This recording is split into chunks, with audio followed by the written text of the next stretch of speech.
আরো 5টা বুথের মানুষেরাও তো আমার নগদ আছে, হলেও তাদের সংখ্যা খুব কম চল।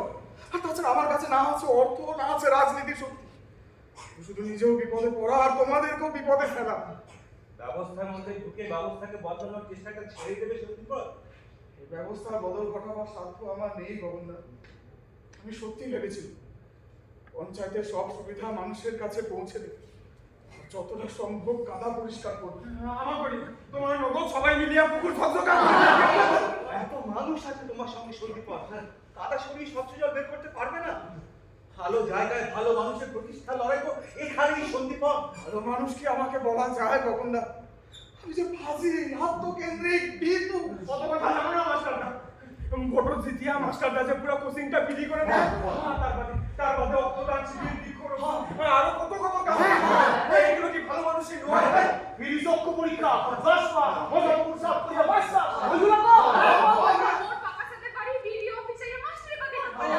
পঞ্চায়েতের থাকি যে এত রকম সুবিধা পাওয়া যায়, মাস্টারের বাদে একটু ফাঁকা জানি না। দেখলে গগনদা, নিজের অধিকারটুকু যারা স্পষ্টভাবে জানে না, সেসব নিউজদের নিয়ে আমার লড়াই। আর উল্টো দিকে যারা তাদের কাছে অর্থ, রাজনীতির শক্তি, পেশি শক্তি, এই অসম লড়াই লড়বো কিভাবে গগনদা? আমরা সবাই লড়বো একসাথে, তুমি শুধু সামনে যাবে। এই লড়াই তো তোমার নয় সন্দীপন, এই লড়াই মানুষের। সেই লড়াই ওরাই লড়ে নেবে, তুমি শুধু সহায়ক শক্তি। পুরো ভয়ঙ্কর জীব গগনদা। যেভাবে আক্রমণ করেছিল সেদিন, আমি মরে যেতে পারতাম।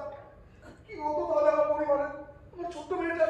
এই ভয়ঙ্কর জীব বা তাদের কিন্তু ভাইয়ের কি শহরে নেই? তুমি বিপুলের চাপে হাত দিও তো সন্দীপন, ফুল তো ফুটবেই। তাই এমন জায়গাতেই থাকা ভালো যেখানে শুশ্রূষার জন্য অন্তত কাউকে না কাউকে পাবে। এটা তো ভাবা লাগে। বিদেশ বিপুল জায়গা ঠাকুর না করে তোমার যদি একটু কিছু হয়ে যায় তো পাশে এসে তারা লোকে না। শহরের মানুষগুলো আমরা তো জানি সব খিল দিব ওই নিজ নিজ খুপড়িতে গিয়া। বাবা তুমি একটু বুঝা পালন কইরা বুঝা। নিজের গ্রামে নিজের মানুষদের মাঝে থাকা একরকম, আর আমি যে ভীতু মানুষ গগন, তোমার মতো ব্যালট পেপার সিল হাতে তুলে দিয়ে পালিয়ে যাওয়া ছাড়া আর কোনো উপায় আমাদের নেই। না সন্দীপন, আর দেবো না। যার ব্যালট তাকেই দেবো এবার থেকে। কি কথা তুমি বলছো গগনদা? হ্যাঁ বলছি, আমরা শিক্ষিত মানুষেরা ভয় পেয়ে যাই বলে ওরা আমাদের ভয় দেখাতে পারে। আমরা অপমানে কুকড়ে যাই বলে ওরা আমাদের অপমান করে নিজেদের কার্যসিদ্ধি করতে পারে। এবার আমার বাড়ির পাশের বুথে মহিলাদের প্রতিরোধ দেখে মনে হয়েছিল সেবার যদি ভয়ে ব্যালট পেপারগুলো দিয়ে না দিতাম ওরা আসলে কিছুই করতে পারতো না। চোখে চোখ রাখাটাই আসল। হয় প্রধানের ব্যাপারে আলাই কিছুই করবার পায় না, খালি খালি বুক করে নাগান পাওয়া। ভয় পাই না বাবা, গ্রামের অনেক জায়গায় এখন তোমার কথা শুনবো। আমরা যে ছাপোষা মানুষ গগনদা। হ্যাঁ কিন্তু শিক্ষিত মানুষ। আমরা কতদিন দূর থেকে শুধু সমালোচনা করে দাঁড়িয়ে মনে নেই আমরা নিজেদের দায়িত্ব পালন করি না বলে ঠিক জায়গায় ভুল লোকে মাতব্বরি সুযোগ পেয়ে যায়। আজ তোমাকে হয়েছে বলো তো গগনদা? তুমি তো অনেক বছর একদম চুপ হয়ে গিয়েছে, বিশেষত ভোট, রাজনীতি এসব বিষয়। আজ হঠাৎ এত চুপ করে গিয়েছিলাম ভাই, কিন্তু আমার আর তোমার গ্রামের মানুষের লড়াই দেখে। আমার গ্রামের মানুষের আবার লড়াই? সব লড়াই যে তত্ত্ব মেনেই হবে এমন মাথার দিব্যি খেয়ে দিয়েছে সন্দীপন। দুটো প্রধান দলের বদলে তোমাকে ভোট দিয়ে নির্বাচিত করা, নোটাটা আবিষ্কার, ভোটের দিনে ফ্রি টিফিন আর চা দিতে অস্বীকার করা, বৃষ্টিটাকে বন্ধ করতে তোমার পেছনে দাঁড়ানো, লড়াই হিসেবে এগুলো কি খুবই তুচ্ছ? হ্যাঁ, ওদের লড়াইটা অন্য কেউ লড়ে দেবে সেটা না ভেবে নিজেদের দ্বারা যতটুকু সম্ভব সেটা তো ওরা করেছে। আমার এখন খুব লজ্জা করছে জানো, হেডস্যারকে বলে দিল্লি থেকে নিজের নামটা কাটিয়ে নিয়েছিলাম বলে কেউ তো এক অনৈতিক সুবিধে নেওয়া, লড়াই থেকে পালিয়ে যাওয়া। লড়াই করে আমার সামনে মাস্টারদা শুধু কালির সবে জোরে নিজের পাওনাটা বুঝে নিন ব্যাস। আর মাস্টারদা পছন্দ থাকিলে আমরা কাউরে লড়াই না। লড়াই জানি ট্যাক্স না করতে দিন আমাদের হাতে বেঁচে পালিয়ে যেতে পারতো।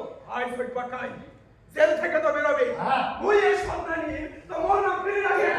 উচ্চ আগুন বাড়িয়ে তোলার কোনো ইচ্ছা আমার নেই, প্রশাসন যা করা করবে। আচ্ছা ওই সনাতন কি জেল থেকে ছাড়া পেয়ে গেছে? হ্যাঁ এখনো জেলেই আছে। দলগুলোর কি অবস্থান? এসেছিল দুপক্ষ থেকে, একদল দুঃখ প্রকাশ করে তাদের দলে যোগ দিতে বলেছে, অপর পক্ষ আমাকে সামনে রেখে লড়তে চাইছে। আমি কোনটাতেই সম্মতি দিইনি। প্রধান নিজে এসেছিলেন? হ্যাঁ, ও আর আসে? হ্যাঁ, তিনি তো পলাতক। গ্রামবাসীরা গোড়াচাঁদের আশ্রম ভেঙে চুরে আগুন লাগিয়ে দিয়েছে। এসেছিলেন ওদের উঁচু তলার নেতা। এই প্রতিবাদের উৎস তুমি সন্দীপন। এই প্রতিবাদের ফল কি গগনদা? প্রধান আমার নামে গ্রামবাসীদের নামে মামলা দিয়েছে। আর তুমি গ্রামবাসীদের এই অবস্থা ফেলে পালিয়ে যেতে চাও? আমরা আর কতদিন পালিয়ে বেড়াবো? একদিন না একদিন তো ঘুরে দাঁড়াতে হবে। যাও যাও, শিকড় সিরা নিয়ে গিয়া শহরে যাও গিয়া, আমরা থাকি আমাকে পড়া কমা। আমি থেকেও আপনাদের বিপদ বাড়ানো ছাড়া আর কিছুই করতে পারবো না কাকা। তোমার পছন্দ হয়ে যায় কি মেলা কিছু করি পাবে এদের কি বোঝাবে গগনদা? আরে কাকা, প্রধান হলে চাকরি থেকে ছুটি নিতে হবে, বেতন পাবো না, খাবো কি? আর অনেক মেম্বারের সাপোর্টও তো লাগবে। তাও তো সংকট খাবেন কি তোমার তো আর মিষ্টি খাবেন না সংকট? কিসের সংকট? তোর বাবার আমলে জমিটা রয়েছে না, সেটা চাষ করলে চলবে না? কি রোজন পারিবারের চাষ দেওয়া সারা 20 দিন পরিশ্রম তোর। পারি না কি পারি, বছরে 2 বার 4 দিন ঠিক, আর মোদির চাকরিটা তো আছে, কি হবে না আমার সাথে? তুমিও ওদের দলে যোগ দিলে। স্বামী শ্বশুরের ভিটে ছেড়ে পালিয়ে যাবো এই কতগুলো বদমাশের গায়ে। আর আমি তো এই ভেবে আশ্চর্য হয়ে যাচ্ছি, আমার এই হাজির ছেলেটা গ্রামের সম্মানের যে ছেলে হয়ে উঠলো কবে থেকে। দায়িত্ব নাও সন্দীপন, মানুষ যে তোমার অপেক্ষায় রয়েছে। কিন্তু গগনদা, গ্রামের মানুষ তো আমার অপেক্ষায় ছিল না কোনোদিন। আমিও কোনোদিন এসবের মধ্যে ছিলাম না। আজ কেন হঠাৎ আমাকে? এটা ঠিক যে ওরা বিশেষ করে তোমার অপেক্ষাতেই ছিলেন না, কিন্তু অপেক্ষায় ছিলেন একটি সুযোগে। ভয় পেয়ে তোমার ভোটে দাঁড়ানোতে সেই সুযোগটা পাওয়াতে ওরা দেরি করেন। কিন্তু গগনদা, এভাবেও কি ব্যবস্থার বদল ঘটানো সম্ভব? সে জবাব তো সময় দেবে সন্দীপন, কিন্তু বদলের চেষ্টা যে সম্ভব তা তো দেখতেই পাচ্ছ। তাহলে তোমরা আর গ্রাম ছেড়ে যাবে না? বাড়ির লোকের সঙ্গে কথা বলতে হবে।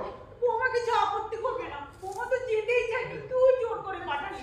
হয় তাহলে ওই কথা রইল, মাস্টার এলে কোথায়? মাস্টার সবাই সিটকিট করেন, মাস্টার মাস্টার মাস্টার।